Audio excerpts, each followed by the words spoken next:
He's an education reformer, environmentalist, and an innovator. Hailing from the northernmost region of India, Ladakh, Mr. Sonam Wangchuk. If you haven't heard of him, you're living under a rock. Welcome to the show, Mr. Wangchuk. Thank you, Nazia. Thank you very much. Well, you're somebody who's always on the move. Just recently, you traveled all the way to Dharamshala from Ladakh, traveling through Khardungla, which is one of the highest motorable roads in the world, to meet with the Dalai Lama and present him with a slab of ice. What did that journey mean, and what does the slab of ice mean? So while we are struggling in these mountain valleys with locally contextual solutions like the ice stupa, we also feel that the challenges can't be solved until we address globally to the source of the problems like climate change. So as our glaciers, which are the reason we are around today in a desert like this, thanks to our glacial melt waters, as they are melting away, we have to address the people who are responsible for it. We as victims have a voice to send a message to the world, an SOS message, I would say. And it was for this reason that we made this symbolic journey from Khardungla, one of the highest passes, with a chunk of ice from the fast melting glacier there, to be taken to Dharamsala to present to His Holiness on Earth Day. And we wanted to do it in the cleanest possible way, so we don't end up contributing to the problem itself. And therefore, we went up on bicycles and then climbed to the glacier and chipped the chunk, and to carry it for the next 4 days through hot plains of Punjab, we used clean and local materials like pashmina or cashmere fiber produced by our nomadic herders in Changtang, and then packed it. And then we carried it on electric bicycles, another solution we wanted to promote. Then on public transport, another solution. And then finally electric cars, for those who need, it's another solution. To finally on Earth Day 2022, we were able to present it to His Holiness. And through His Holiness, we wanted to amplify this SOS message from the mountains, which would be like, please live simply, so we in the mountains may simply live. So that was the purpose of our expedition. And absolutely wonderful. You talked about our ice stupas, and we are here right now at the site of one of the ice stupas from all across the Ladakh. There are about 18 ice stupas in Ladakh. Now, this is an interesting innovation that has traveled all over the world, including Mongolia. Tell us a little bit about ice stupas and how much have they helped the locals here? So it's a local solution to a challenge that we are facing, but it's not really a new solution also. There have been stories of our ancestors attempting to make glaciers themselves. You could call them artificial baby glaciers, which optimizes the supply of water. So you have to understand that in Ladakh, people depend on melting glaciers for any farming. There is no rain or hardly any to be of significance. So it's only fossilized water from thousands of years that comes melting. Now, when those are going away, people face challenges in the springtime, May, June. But by July, August, there's too much water. The ice melts and there's sometimes rains. So there's a big flow. And this flow continues into winter even. Now in winter, nobody uses water because they don't farm. So it just goes unused. So the idea of ice stupa is to store the water from winter when it is not needed to spring and summer when it is needed. Now, how do you keep ice from winter till summer? Because all the ice and snow is gone by March. That's where geometry comes to our help. So these, as you would see, are conical structures rising up. And cones and hemispheres are shapes that have minimal surface area and maximum volume. The sun needs surface area to melt it prematurely, so we don't give it by the shape. And farmers need volume, which is maximal in these shapes. So that's how these structures, or cones or pyramids, are made in winter, in January, February, and they last till May, June, slowly melting and giving its water to the farmers. Now that's the idea. But because people cannot relate to a cone or a sphere or some pyramid, we named it ice stupas, because stupas are a spiritual monument that dots the landscape of Ladakh, and people instantly connect to them, and they look very similar to these. So that's why they're ice stupas, trying to solve these problems.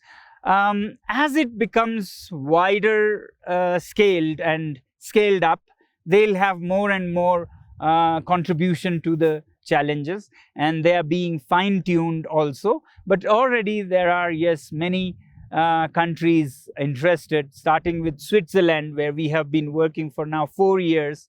Then South America, Chile have been sending their people, we go there.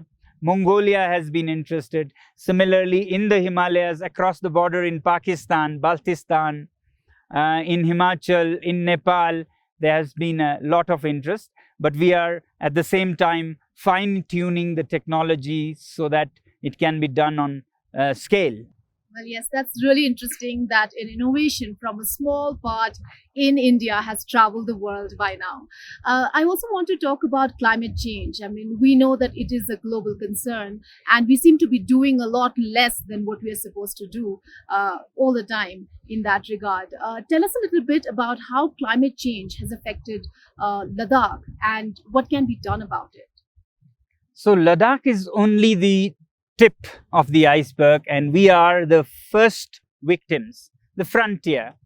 But it will very soon come to the world at large, and therefore we want to make ourselves heard through messages like these.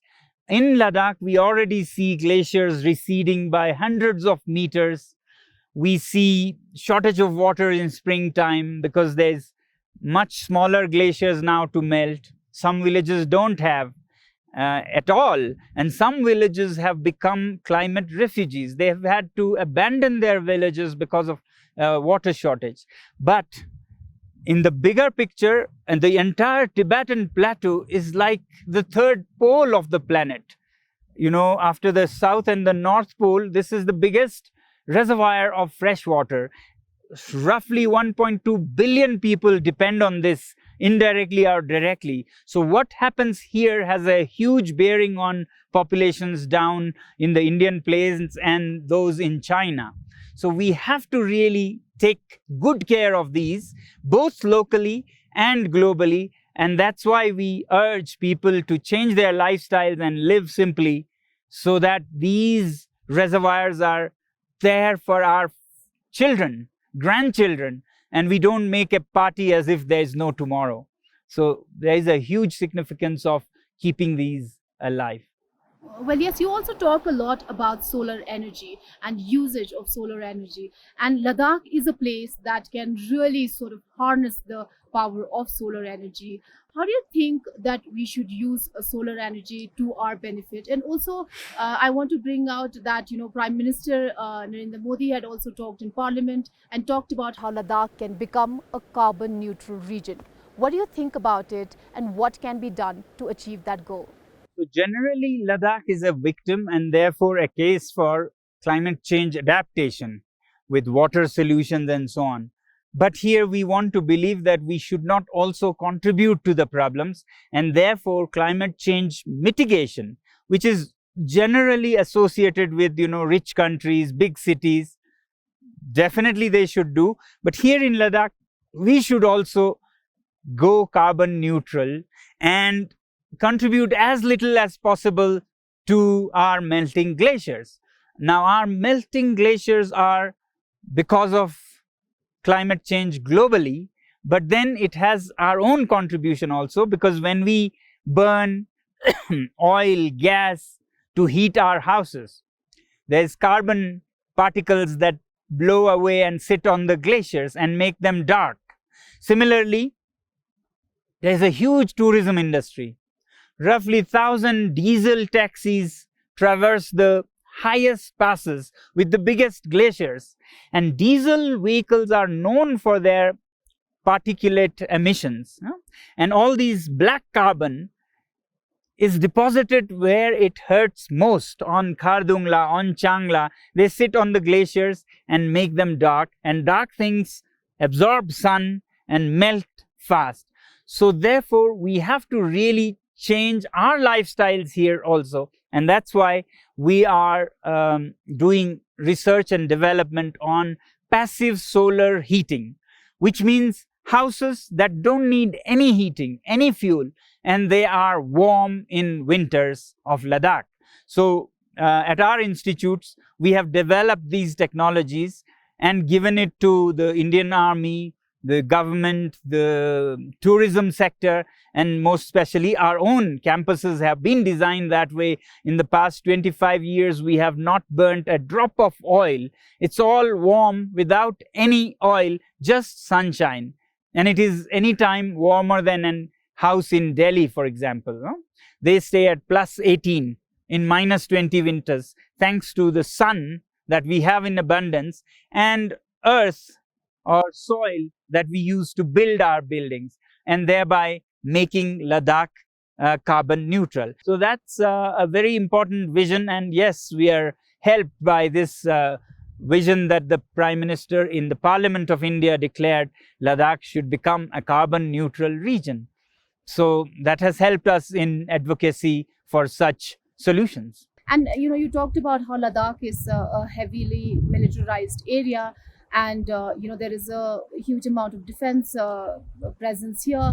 You also talked about how defense finance can be used for climate change as well. Yes, generally I say that definition of defense should change. We need to redefine.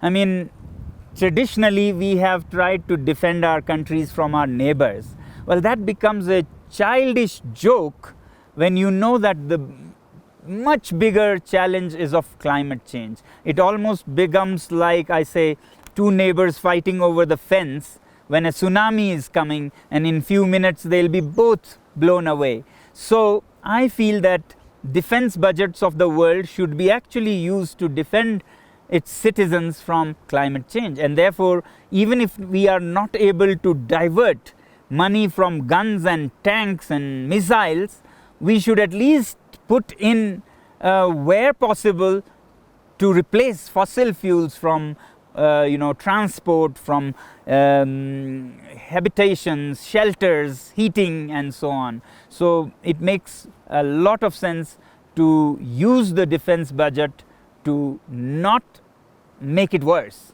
Well, tourism is the main driver for economy in Ladakh. How do you think we should go ahead with a sustainable economic development, keeping tourism at the center? Yes, after military, tourism is one of the biggest polluters of this sensitive, fragile ecosystem. You have like 1,000 diesel taxis going where it hurts the most, the passes, Khardungla, Changla. That's where our glaciers are. That's where our repositories, treasures of water are. And these diesel taxis, with all their carbon emission and carbon particles, particulate matters, go there and deposit it there. And the white glaciers therefore become dark, and dark absorbs sun and it melts very fast. So we are actually contributing ourselves as much. We can't only blame New Delhi and New York. So at least we should be really careful in how we manage tourism. So what I'm trying to propose is that all taxis in Ladakh should be electric. Then you have no emissions and pollution on the high passes. You don't even have to import oil from the Gulf. Ladakh is the Gulf of solar radiation. You are the capital of solar power. So we can at least produce all the power for our own use if we can't export it like the Gulf does. So therefore, the first thing to address should be taxis, tourism, and their transport should be all solar electrified, and that will create the infrastructure for local civilians to use it and military to use it. Secondly comes hotels, resorts. They should all be mandated to be solar. If they pollute, if they, they should not have license to burn anything. And we should really consider Ladakh a sacred zone of carbon-free activity, and only then we can have some control. A conscious living, a conscious development is, I think, what. Yes. This one was part of Ladakhi people in their infrastructure. Then comes the tourists themselves. Yes. Their behavior should be how it should be when you visit a desert. You should not demand a 200 liters shower. You should not demand flush toilets in a desert where you have such difficulty consuming 5 liters per person per day, and you flush 5 liters down the drain every time you use the toilet. So tourists have to change also, and I urge through your medium that tourists who come to Ladakh should come aware and educated and be sensitive and traverse lightly on this part of the planet. Well, you've talked about believing in not just sustainable development, but also regenerative development. One example of that is the way you've built your alternative learning school, brick by brick, a recycled one at that. Tell us a little bit about the concept of building that school and how it is going to help the environment as well. And more importantly, how building that school can help cut pollution in Delhi. Okay. Our school and the Alternative University Hayal and the school SECMO, they are based on the principle that students in their teens or 20s should be actually doing things rather than sitting and listening to lectures. So while we engage them in doing things and learning the skills, we also want to solve the problems of the region. That's what education should be. It should not be a ritual in itself, but should address a challenge. So cold winters are a huge challenge, and to solve it with oil and coal is a very ugly solution. So we actually created it brick by brick, as you say, and using the science and the geography in the textbooks to design it, so that with the physics you are able to use conduction, convection, radiation of heat to make them warm. With the geography, you orient it towards the winter sun. So that's how we built. And now we are trying to make it scalable to, as I said, Indian Army, tourism, infrastructure, and locals. So for that, as we scale up, we saw that we should do it in the most non-polluting ways in Ladakh. So therefore, we use not cement, which comes from far away in a polluting process and a polluting journey. So we use clay, soil from Ladakh. Then to insulate the buildings, we wanted a lightweight insulating material. So we saw Ladakh doesn't have fiber like straw, which is very good and traditionally tried and tested. So we saw in Punjab, they burn millions of tons of stubble to make Delhi like hell. Yes. So what we then did was rescue the straw from burning in Punjab, thereby cut pollution in Punjab, bring it up to Ladakh and pay the farmers there. They actually don't pollute and earn some money. And in Ladakh, it reduces pollution a second time, because these become bricks that become houses that don't need any fires. So fire-free, pollution-free houses in Ladakh through removing the straw from Punjab. That way, doubly it's cutting pollution for Punjab and Delhi and for Ladakh. Now, if this is scaled up, there can be an actually visible impact on the climate. Yes, absolutely, and impact on the pollution that we see in Delhi. Do you think a model like this can be replicated elsewhere outside of Ladakh? Ladakh is the most suitable example right now.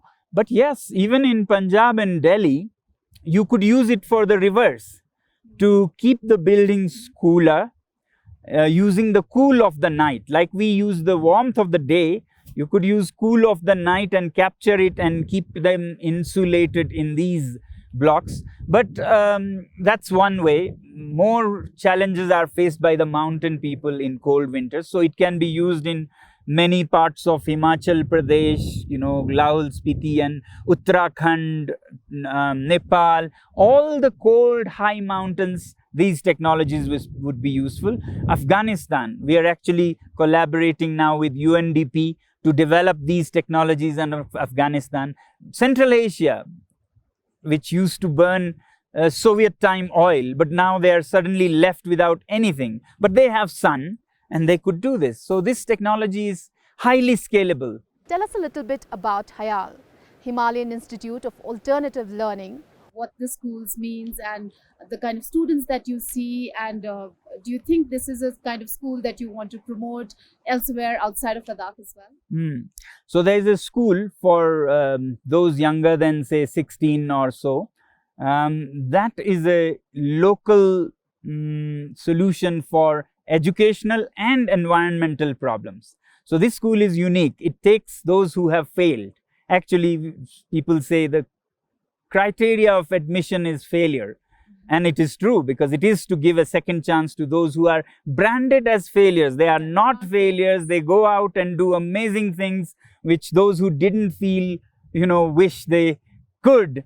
So that's the school part. Then now we have embarked upon a higher education alternative institute. We call it an alternative university. Now that is addressing all mountains of the world. So it is an international institute, not limited to Ladakh, but preferably people from the mountains. It could be from the Himalayas, Andes, Rockies, Alps, where people could learn to solve their challenges. Mountains are very different from rest of the earth. You can see around, it looks more like Moon or Mars than planet Earth. So we are closer to other planets than planet Earth. Therefore, the solutions here are going to be different. And we can't get those solutions from New York or New Delhi. So we better develop. So we want Ladakh to be a hub of knowledge and skills in mountain solutions. Well, yes, you certainly believe in learning, but not necessarily schooling.